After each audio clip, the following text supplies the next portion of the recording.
Hey everybody, it's Maureen from Massachusetts. How's everybody doing this evening? We're doing all right. I'm in my dining room. I've been wrapping. I've got bowls of wrapping paper, you name it, all around me.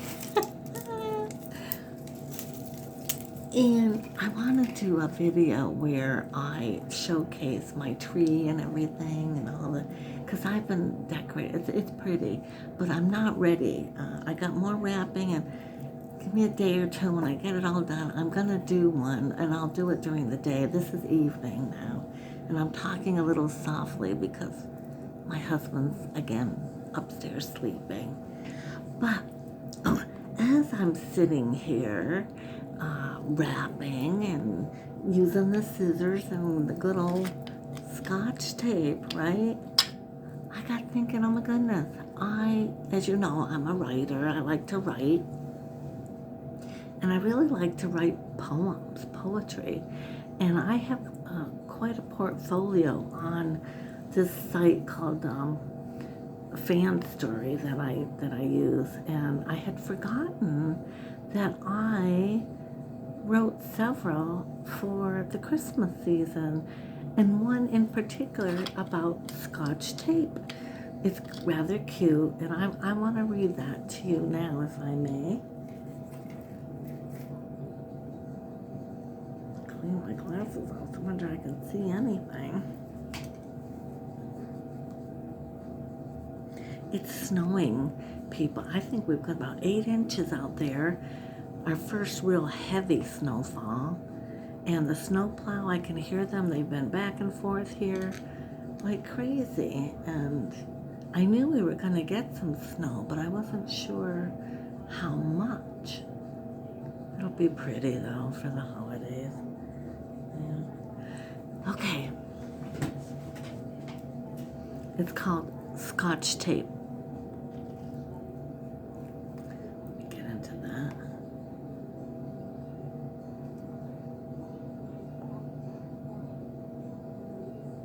I got excellent 5-star reviews on this one too, by the way. Just so you know. Anyway. Okay. Been wrapping gifts all day. Now on my 3rd roll of tape, and my legs really ache. Could not help but wonder about who first invented Scotch tape. Pretty Christmas wrapping paper, all askew. Ribbons, bows, and gift tags too. Gifts wrapped in all shapes and sizes, with the hopes that each recipient is excited about their gift, with no unforeseen surprises.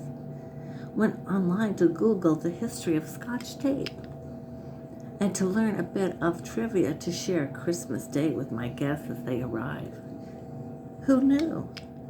Scotch tape was invented by a man named Richard Drew. It was the 1930s, and the word Scotch was meant to mean cheap or stingy. Next came the invention of cellophane, clear plastic, and clingy. It was 1944, and Scotty McTape, a kilt-wearing cartoon boy, became the company mascot.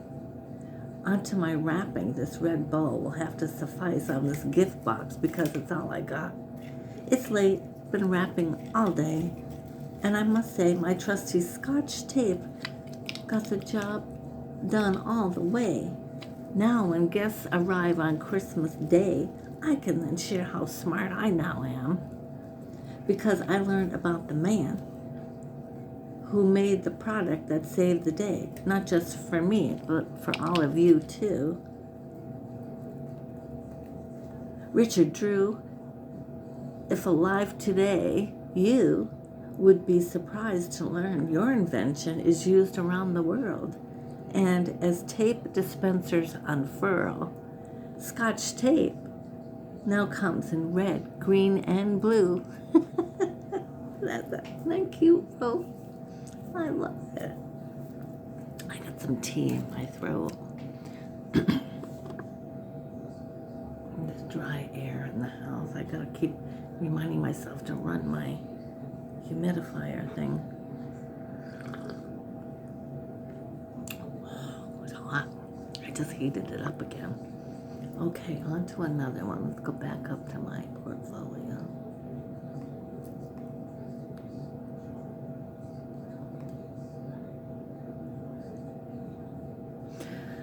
This is one about the house here. It's called 147 South Street, which is our address here.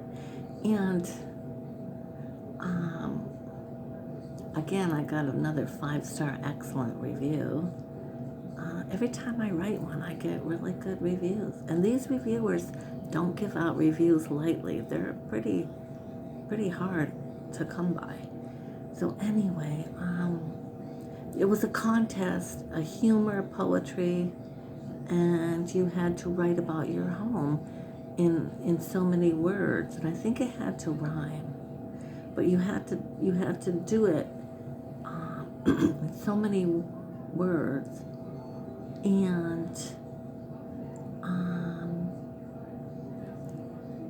yeah, let's see what the contest was.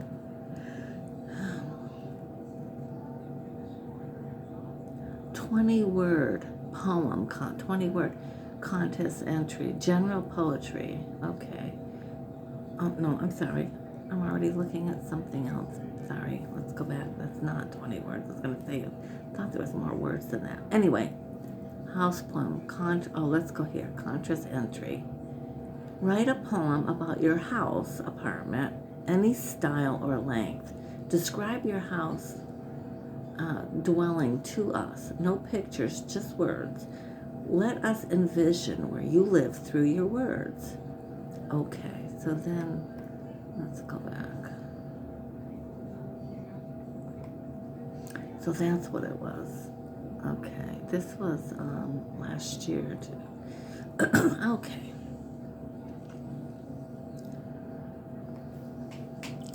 Okay. A sign reads 1857 over the wide front door. Another dry white paint chip falls faintly to the rough ground floor. Historical Society rules indicate it will never get painted anything other than white. On those rare occasions when electricity goes out, you really need a flashlight to guide you through the night. 9 rooms showcasing antiques and some with their original wide hardwood floors. Set in a small New England town, nearby tracks, and a train passes with people on board. Little country mice scamper in the cellar at night, taking their unforeseen last bite of the snack set in the trap. The senior owners can be found in the living room daily around 4 p.m. taking their usual naps. Susie Squeak is alive and well and evident in the door hinge. A large wooden bowl filled with fruit sits atop the dark blue granite countertop, ready for that midnight binge. Kitchen cabinets boasting tall white doors housing vintage dishes, leaving much to be desired of the owner's renovating ideas and wishes. Old toilets that flush and continue to run. Playing with the flush handle one too many times truly is no fun. To live here fully, one must know humor and allow themselves to laugh, as over the years we have witnessed the sights of mice, small lizards, flying squirrels, and bats. If walls could talk, this whole house has many unique stories to tell. Some good, some bad, and some encouraging you to want to sit still. Old bay window in the dining room with shelves that hold healthy, vibrant plants. Cold drafts from the cracked window panes sometimes leave you feeling cold and damp. With a vintage commode, brass bed, oak buffet, and one roll-top desk, overall, it's a great home to live in and a cozy place to rest your head. Showcasing chenille bedspreads, vintage lace, and antique artwork for the eyes to adore. We feel blessed and truly hope we get to live here forevermore. And Don't you get a picture of my home through that poem? Yeah. That was the idea. Okay, let's see what else. My portfolio. I know I've got some about Christmas. Let's see.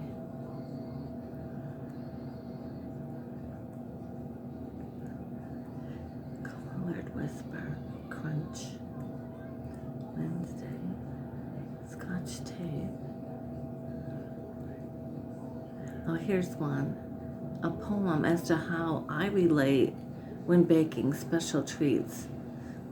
It's called Christmas Stolen. Oh, and this was a Abecedarian poem.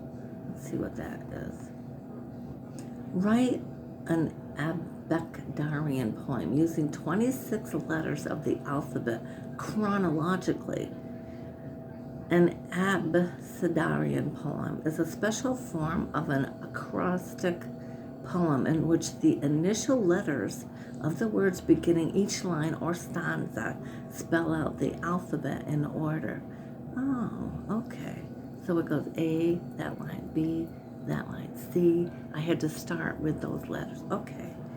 Let's go back to, this was a while ago. That's why I had to remind myself what it was.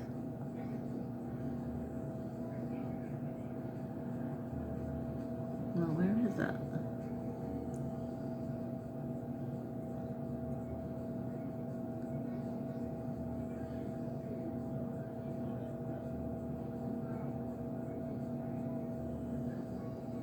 Christmas Stolen, okay.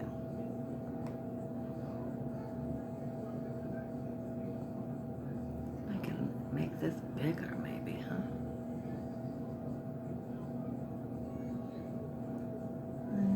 I'm gonna leave it alone because I'm gonna make a mess. Anyway, let's see if I can, oh, Zoom, okay, let's go. There way, I can read it a little better. Awful small printing, okay. Add 1 cup of sugar. Read the recipe to be made. Be careful to add just the right amount of flour as you shape the braid. Can't let the flour overpower the other special ingredients. Doing it all just right requires patience and obedience. Each special ingredient must be respected. For this recipe has been handed down from generation to generation, hand-picked from the best of chefs. It even made its way on Pinterest.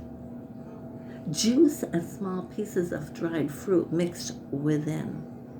Kneading the dough just right can't make it too thin. Let it rise until doubled in bulk. Man, there's enough dough here in this recipe to feed the Hulk. Now that the dough has risen, open the oven door and adjust the racks within. Place the oven racks according to the recipe.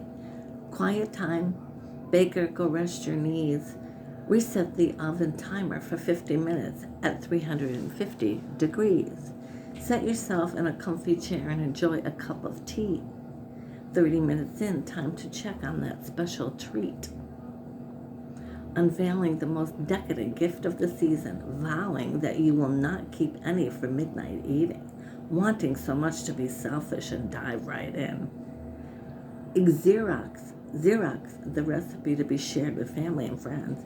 Yes, the season for sharing, caring, and putting others first instead.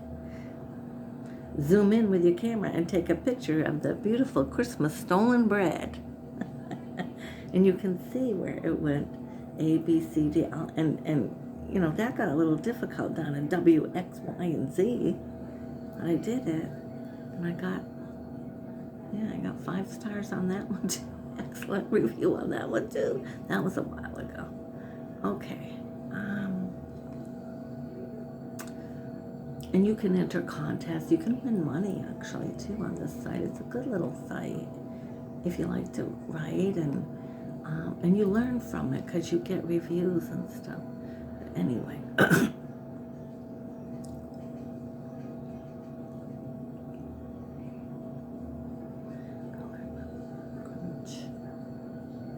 Scotch tape.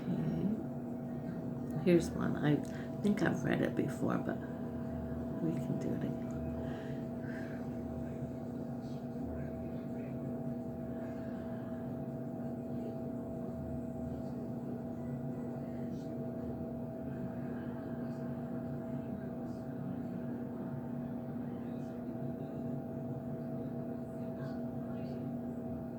Here's one holiday.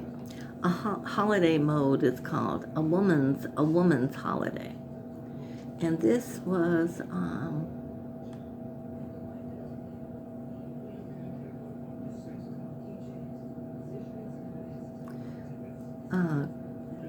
contest entry. Let's see what you needed to do. Share a poem about Christmas. It can be the lights, shopping, a child opening a gift, whatever you feel best represents this day. Any format you choose. And this was a while ago. Okay. So where did it go? Oh, I gotta find it again.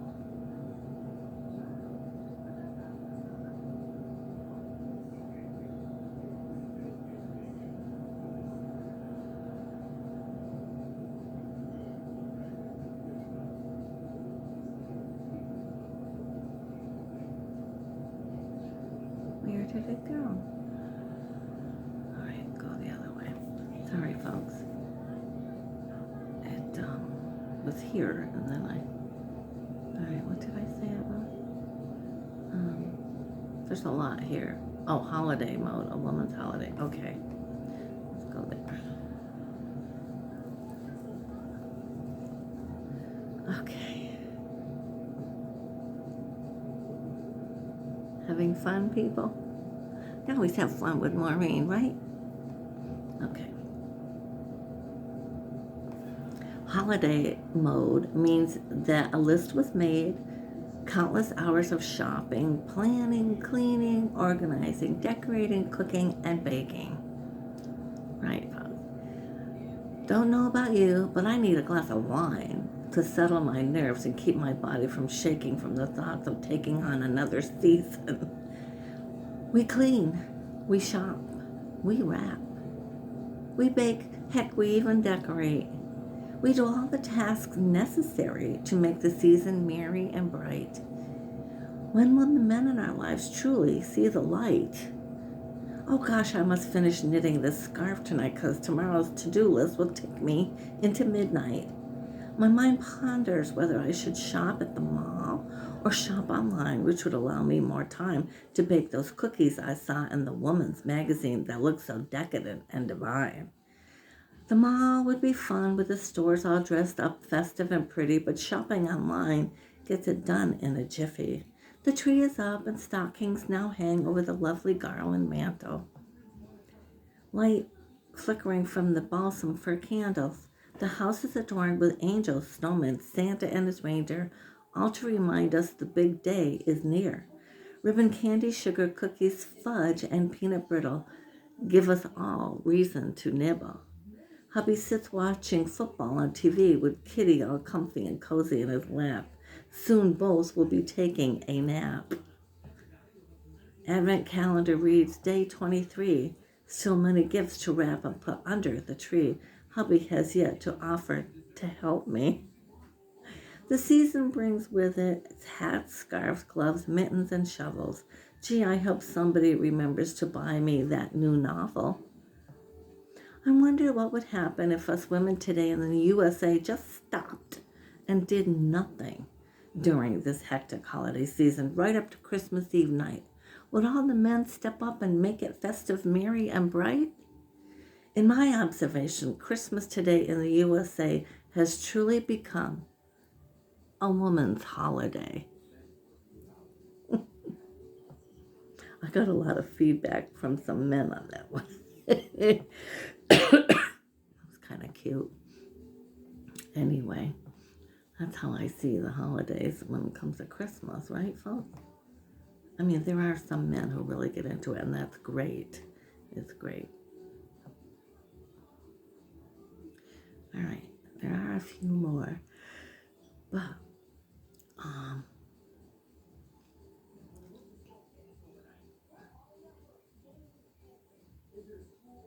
these are old. Some of these go way back. I'll read you this one, and then I gotta update you with some things that happened this week. Let me take a swig of this.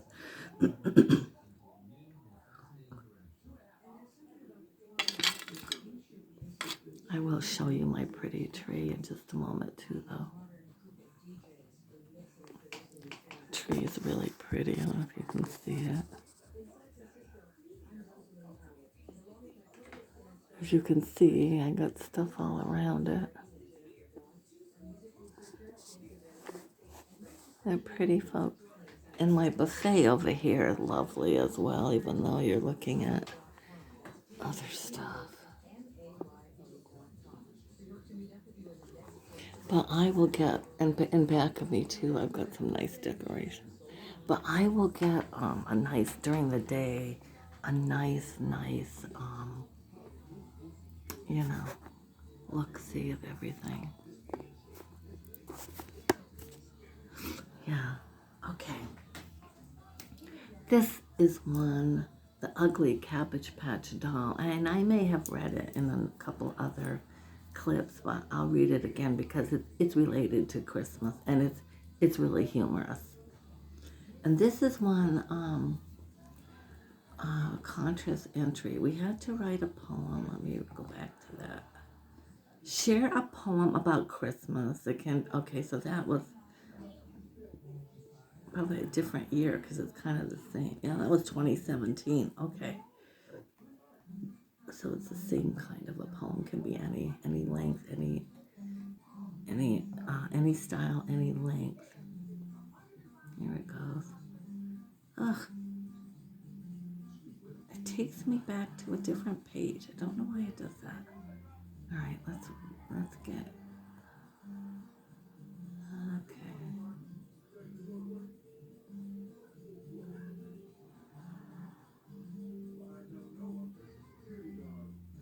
The Ugly Cabbage Patch Doll.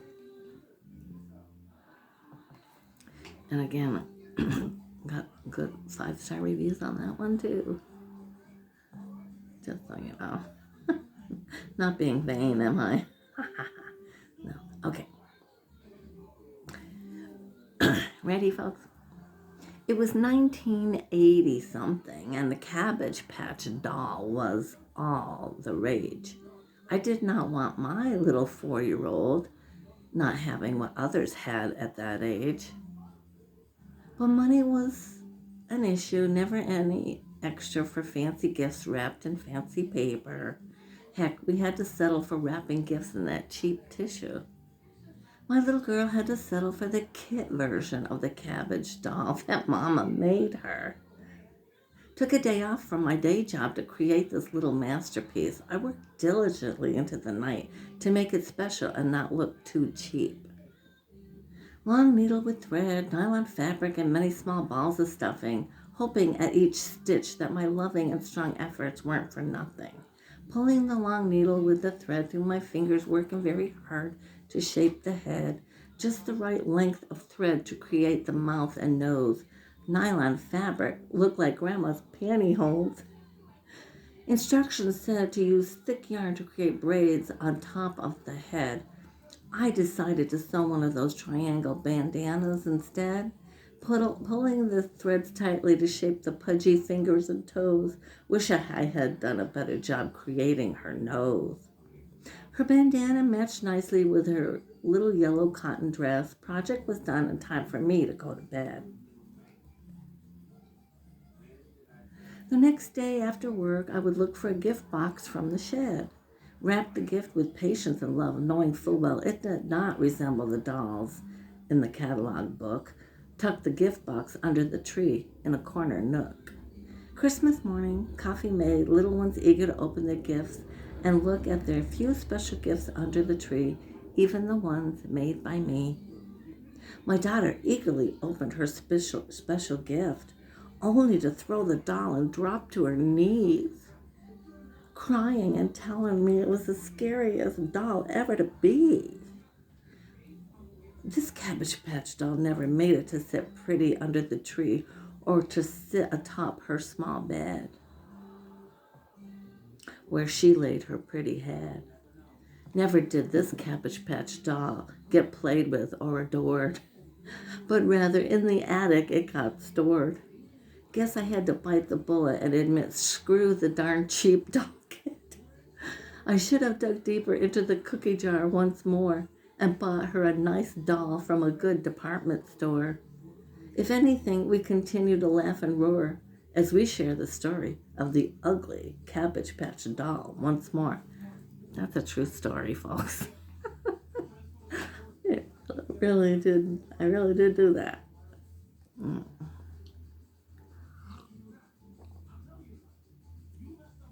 Okay, folks.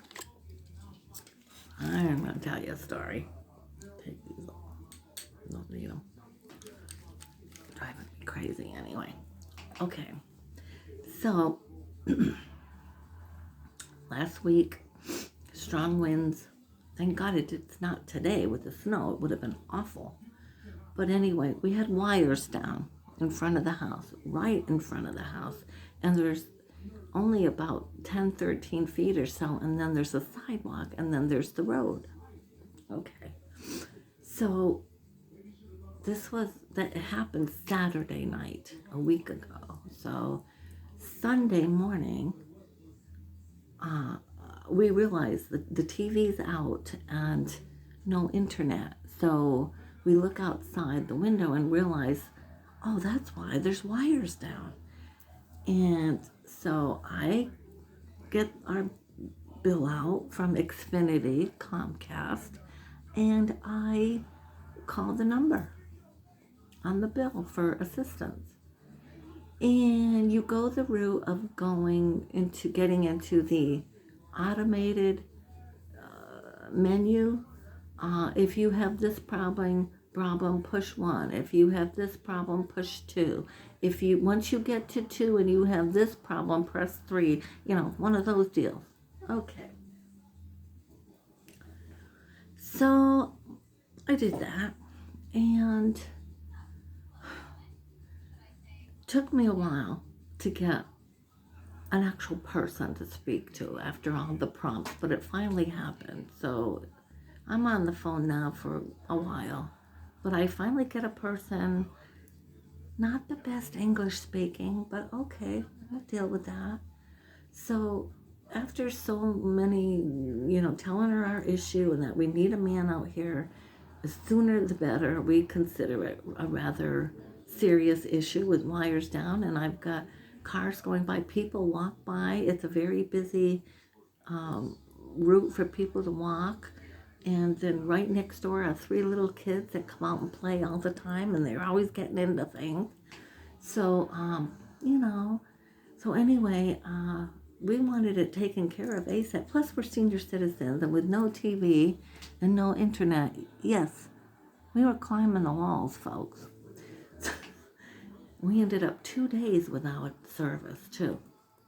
So anyway, I talk with this woman, and she assures me that we're scheduled for December 6th, which is Tuesday. This is Sunday that I called, so Tuesday. All right, if that's the best you can do. But they would put me on a wait list for Monday, the 5th, in the hopes that we'd get bumped up and get some service. Okay. I end the call. I get an email confirming that, so we're scheduled. Now,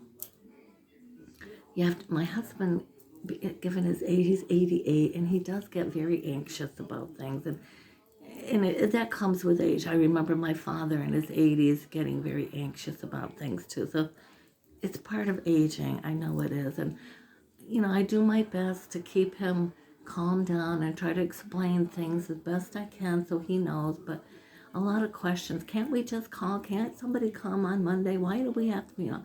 So with all of that, let's see, I assure them they're coming and that we're scheduled and everything. Okay. So now we spend the night talking to each other, telling old stories, and that worked for the first night. So then it's now Monday, and they're supposed to come between that window of 10 a.m. and noon. Well, it's past 12 and nobody's showed up. The wires are still down, and it's just getting crazy. And mind you, I use the internet a lot for what I do on Etsy, YouTube, just, in Christmas season, I'm on it a lot. So I'm really, really missing it. But I had plenty to do with stuff, so I kept busy. Okay, so now no one's showed up. It's now 1, 2, getting in the afternoon. So I decide to call the number again, the same number that I called the day prior and got that schedule, just to see if we could get someone to come out here.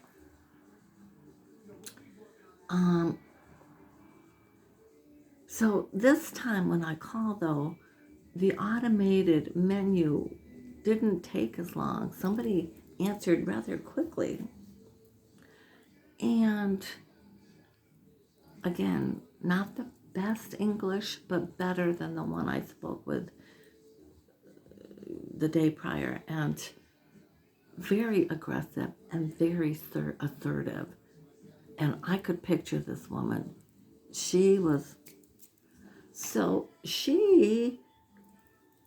I tell her everything, and I'm calling in the hopes that we can get somebody out here today. As you know, we really don't want to wait another day if we can help it. Could they please look into the matter? I mean, there's wires down. They're right in front of the house. We can't open the door or go out to the mailbox and all this stuff. Anyway, she proceeds to tell me that in order to go to the next step and actually be scheduled, that I need to pay a fee of $99.95 to get a technician out here to fix the wires. And how do I want to pay that?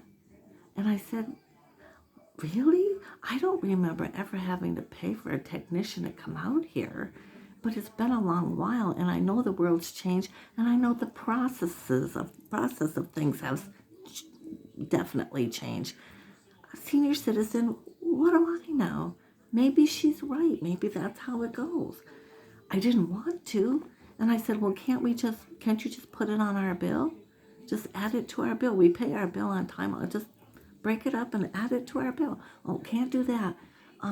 He's going to want the money when he gets here. She said that in one breath, but then in another sentence, she's telling me that he won't accept money, that I have to pay her. It was all crazy when I look back now, really crazy. But anyway, I fell for that. She led me to believe that I can't go from point A to point B and get this finally scheduled and get someone here till I pay that. So I pull out my debit card and I go to town giving her all my information. I did.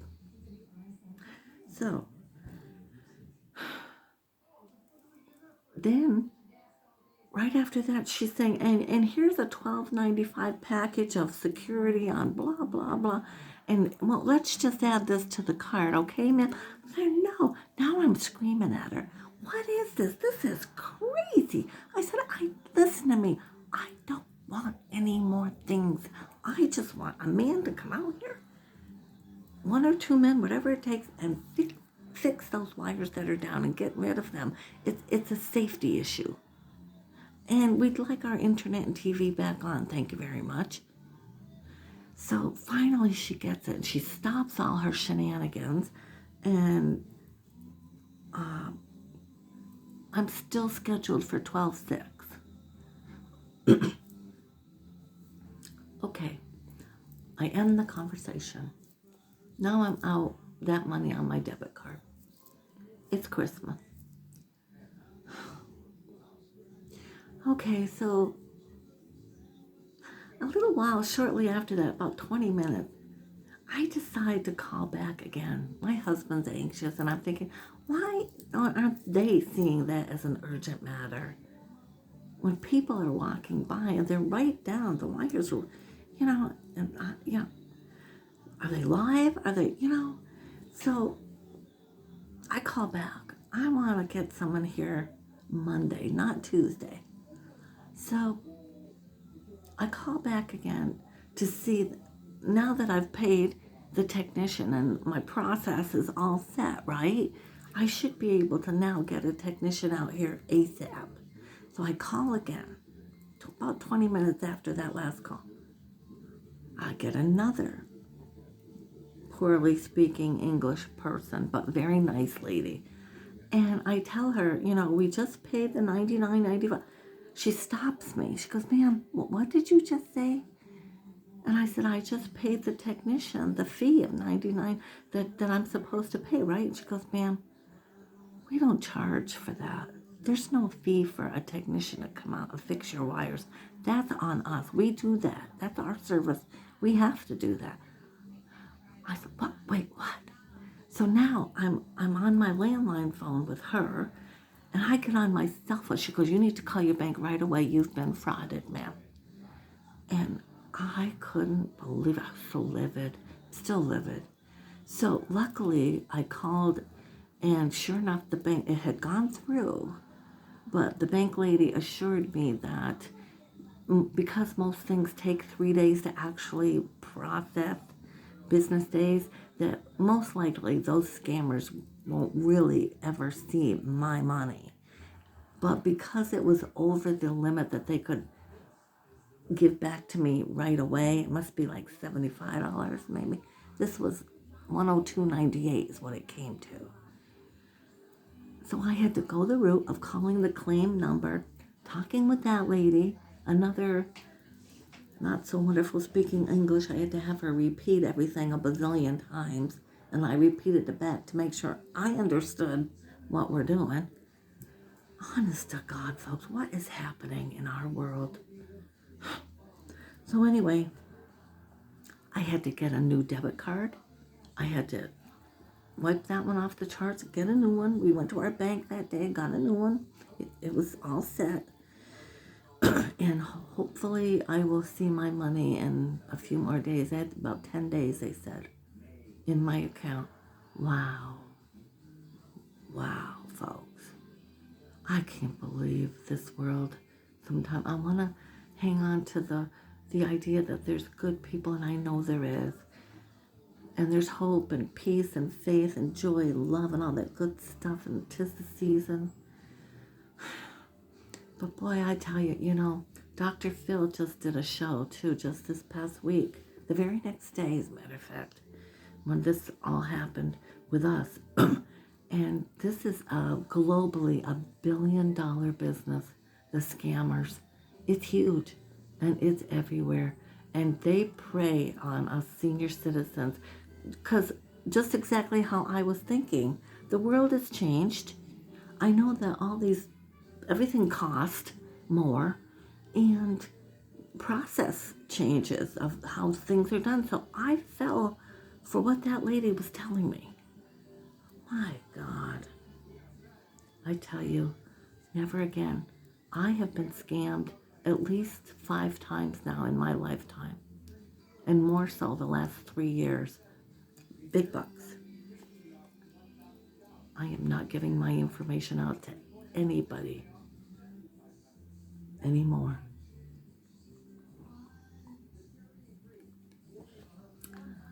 So that's what happened to us this week, folks. Update on the car. The car's going to cost us out of pocket. It's not covered on the wonderful package of warranty that I so needed, that I am paying on every month. Doesn't cover what we need. It's going to cost us almost $1,000 to fix this car that we just got in August. Yeah, and it's Christmas.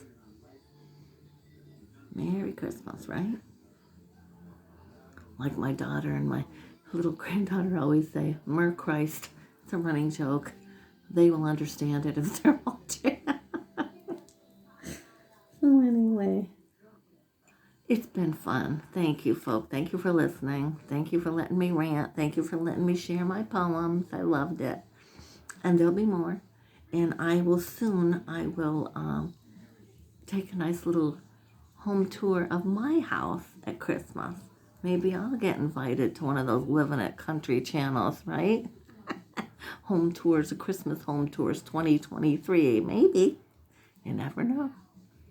Anyway, thank you now again. Think about hitting the like, bell, share, and most importantly, subscribe. Aren't we having fun, folks? Don't I make you laugh and smile a bit? That's what we want, right? More smiles. I'm here. I'm good for that. I want to thank you. And I want you to know how much I appreciate all of you. I truly do. Get your friends to come on in and join us while we navigate into the new year too, you know? Creative time, Crafty Sky Lady, Maureen Sky. Thank you now. And until we meet again, I certainly hope the universe provides. I truly do. Bye-bye.